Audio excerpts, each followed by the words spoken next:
Again, my name is John. I am from Boston Children's Hospital, the ALS Augmentative Communication Program there.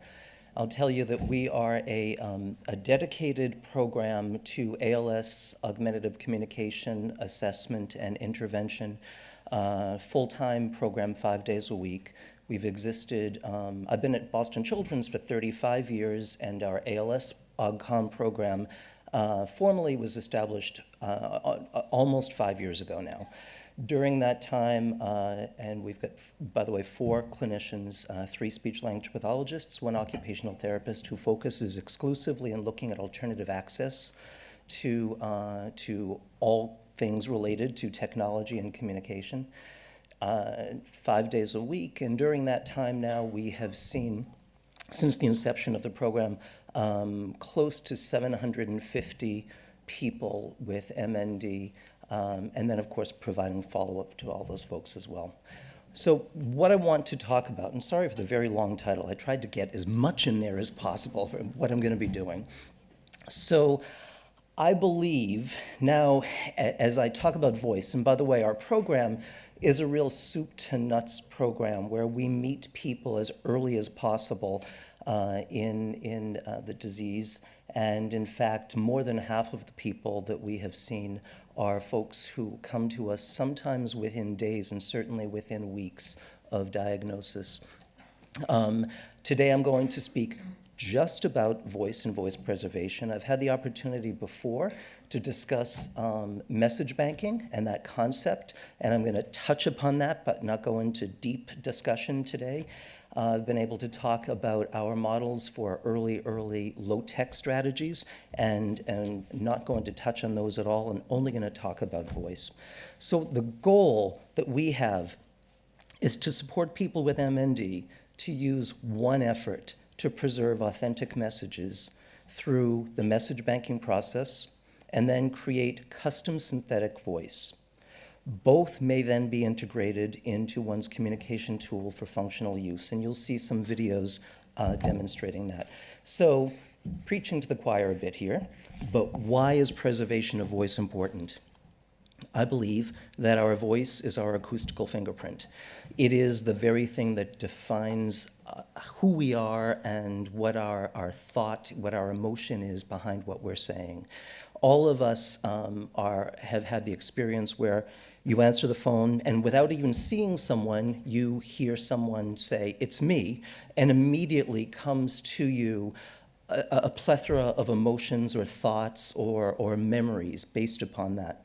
There's also research that demonstrates now that when one hears authentic voice, that there is a different impact in the brain, that serotonin levels change based upon hearing authentic voice versus hearing synthetic voice or hearing text from that same loved one. And so that authentic voice is really critical. So I want to talk briefly about what the message banking process is. And you'll see here that it's trademarked. The term is trademarked, and I want to explain that. We've trademarked the term because very early on, when I had introduced the concept, the term message banking, it thankfully was used by many, many people. And some folks decided to turn it into something that was kind of a for-profit strategy. And our goal has always been to make sure that this is something everybody has access to, and also that people recognize that it is a process. It is a not come in, sit down, let's spend a couple of hours, record a bunch of messages, or buy this device and record it into the device. It is a process where, as you can see here, and forgive me for reading, it's a proactive clinical approach for people with ALS. The message banking process supports people to authentically and proactively digitally record and store words, phrases, sentences, and personally meaningful sounds and/or stories over time using their own natural voice with natural inflection and intonation. If and when, and that's a big when, if and when someone needs, the message banking protocol allows for those recorded messages to be incorporated into the most appropriate technology to enhance communication and preservation of self. And that if and when is also really related to a good feature match and meeting a person where they are and identifying what they need at that moment and not sort of getting a technology ahead of time. Voice banking. What is it? Well, historically, and I'll explain why I've underlined historical, voice banking is a process of recording a large inventory of one's speech following a predetermined script, and that large inventory typically or historically was anywhere from 1,600 messages to upwards of 3,000 messages.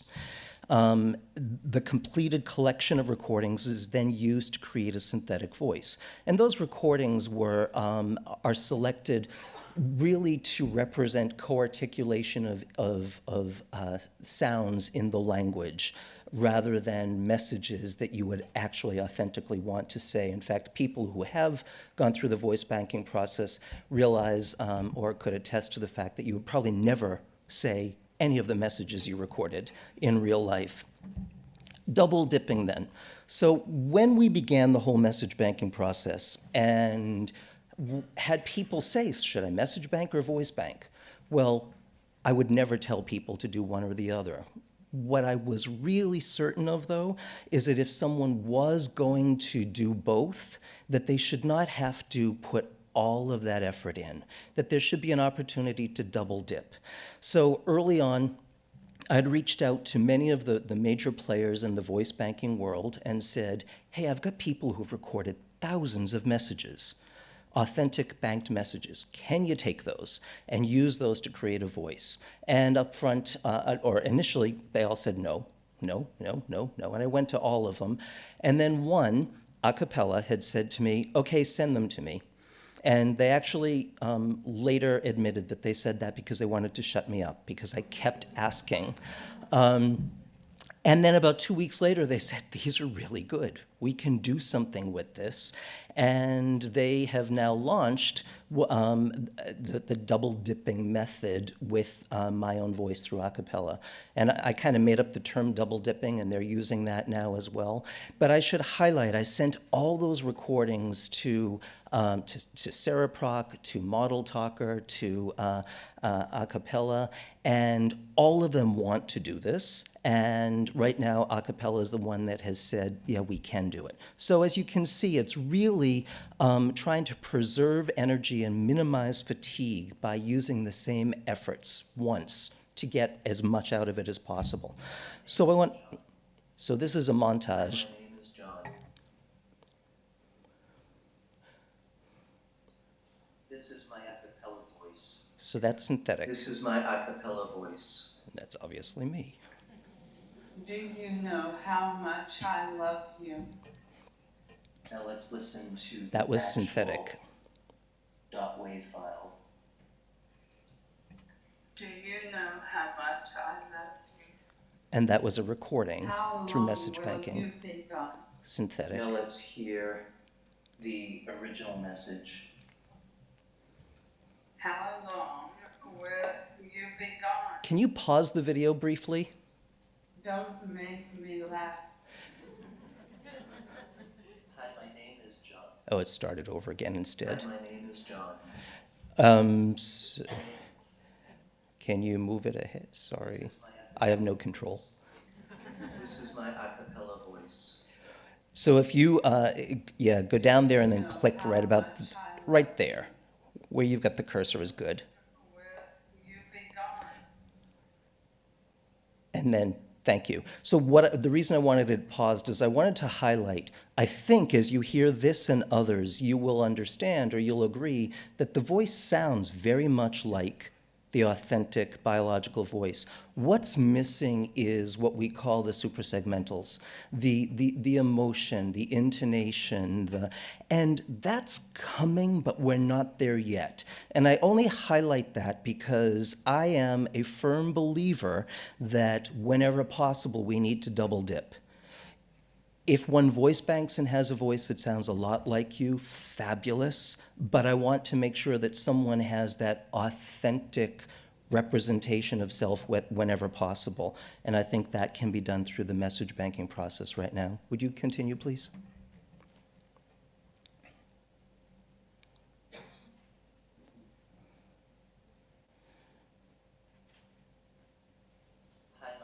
is John.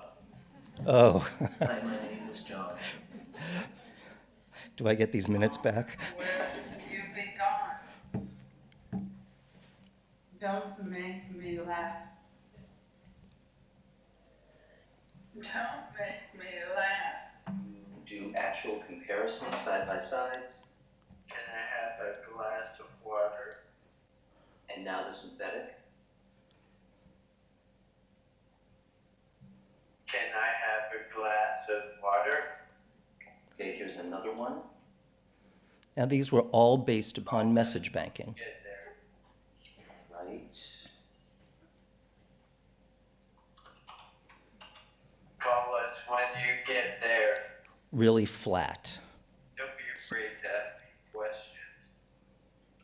Don't be afraid to ask me questions.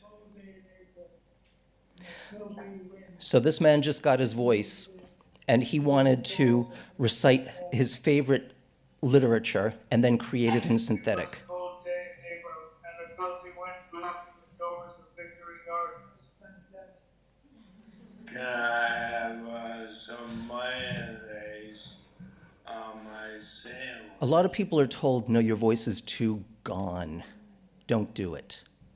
Listen. Can I have some mayonnaise on my sandwich? A vision of So that was synthetic. path toward a cure.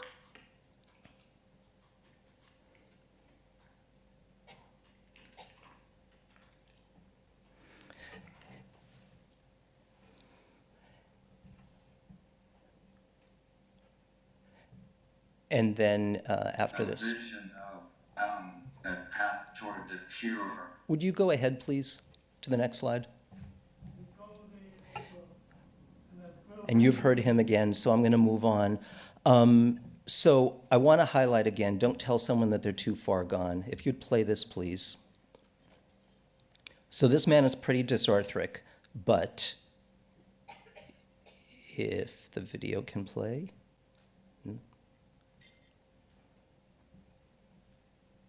Can I have some mayonnaise on my sandwich? And of course, I'm trying to do real comparisons, but of course, with the new voice, you could create any message.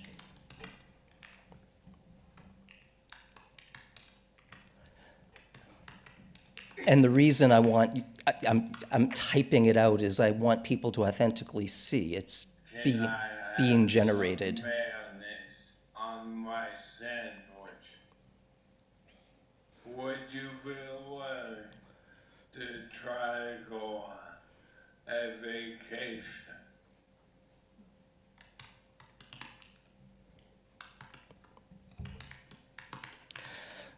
So when we have people bank messages, one of the things that's been a real challenge for people, Would you be willing to try to go on a vacation? for clinicians, has been the manual labor. So some years back, we created a free site called mymessagebanking.com, where one can take all those WAV files that you've recorded, upload them, run them through, and it will automatically transcribe the text. Then those files can be downloaded as a zip file, can be incorporated into a speech-generating device, and I'm really glad to be able to tell you now that since we've developed this site, most of the major manufacturers of communication software have changed their software so that it will allow this auto-download and population of all the pages with the banked messages and the text. So Tobii Dynavox has done that. The Grid 3 software has it. Predictable, which is on iOS and Windows, has it. The Prenke Roma company will be rolling out all of their technology in January to accommodate this as well. So it's really nice. It hopefully gets rid of a lot of the labor. I wanted to show you here that we just about 2 months ago now launched this in multiple languages, and to give you a sense of the first Italian rollout. Message. Ciao, mi chiamo Marco. And then I typed it in over here, and this is the voice created through double dipping. Ciao, mi chiamo Marco. And so we will be doing that in multiple languages and hopefully building off from there. I want you to see now, what's important is all this can be integrated into an SGD. So someone has both. This is a voice created by a woman I work with who has ALS. I am in Boston. And I'm going to go to her messages. I'm going to go to health. Go to. I have ALS. I am in Boston. I have ALS. Just go back. This is using predictable. And of course, these can be done with any access method, but I, for efficiency, was recording myself. Thank you for all you do. So that was synthetic, created through double dipping, You make my life so much better than it would be. and that was obviously authentic. So that there's time, I will. It isn't. Oops.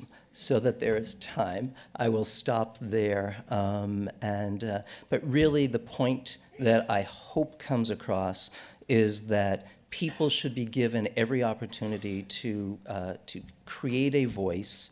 That what we want to do, obviously, is to preserve or to reduce the demand that's going to cause fatigue, and provide as many opportunities for people to be able to double dip.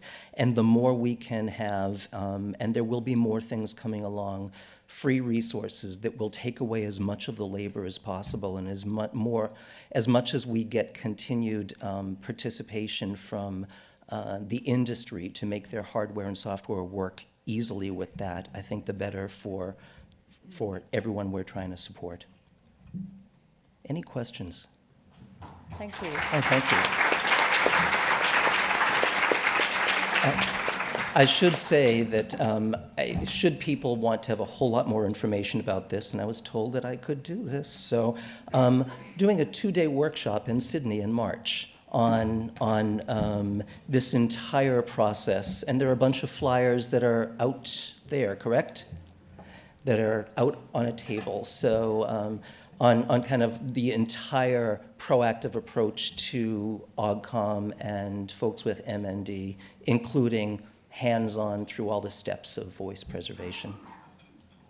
Great. Thank you, John. Any Thank you. questions? Yes. Sorry, I know this is an ALS conference, but have you tried it in progressive non-fluent aphasia? So, no, simply because I work in a pediatric institution, and typically that has not been something that's. This whole process actually grew out of my work in the pediatric intensive care unit 30 years ago. So I've done a lot with children, and most recently now have started to do this in a rather aggressive manner with people who are having total laryngectomy, total glossectomy. Thank you. I guess as a speech pathologist, and you're talking about voice banking and being proactive, and for some people it is a big if. And for example, model talker is a massive time investment. Mm-hmm. Like, how much time are you saving, do you think, by doing the sort of double dipping that you're talking about? So, and there are two things I want to comment on there first, because yes, asking people to be proactive is important, and I think that the messaging on how you get that point across is first one of the biggest issues, and helping people understand that the goal is to give them options and to make sure that they are in as much control as possible. And frankly, the opening statement we say to everyone who comes to our clinic is, believe it or not, my goal is to waste your time. My goal is to engage you in lots of strategies and show you things that you may never need. And most often, that's when people say, okay, waste my time. I do think that for people who are following our message banking model and are just casually recording messages at will over an extended periods of time, that because they often wind up having a corpus of 1,000, 1,500 messages, it makes perfect sense then that we just take those and use those instead. And so in that instance, it saves a lot of time instead of, as someone was saying to me earlier today, they set up in a closet literally in a closet where they close the door with a headset and a computer to record those nonsense sentences. Oh, yeah. One more. So is that sort of the minimum that you'd need for the double dipping, about 1,000 or so? So the double dipping, I believe, and if you were to speak with a cappella, they would say, oh, we only need 400. And I tell them, please stop saying that. Because I think that while they can do it with 400, I personally think the quality is not as good as it is with 500 or 700. So we've definitely been doing that. We've even had people who've done Model Talker, for example, and since currently Model Talker is not able to do that double dip, and Model Talker has very generously given people their entire file of all their recordings, we've then taken those, meshed them with all of their banked messages and submitted those to a cappella, so we actually have a larger corpus. Okay. I think we're about there. Thank you very much, John. Thank you.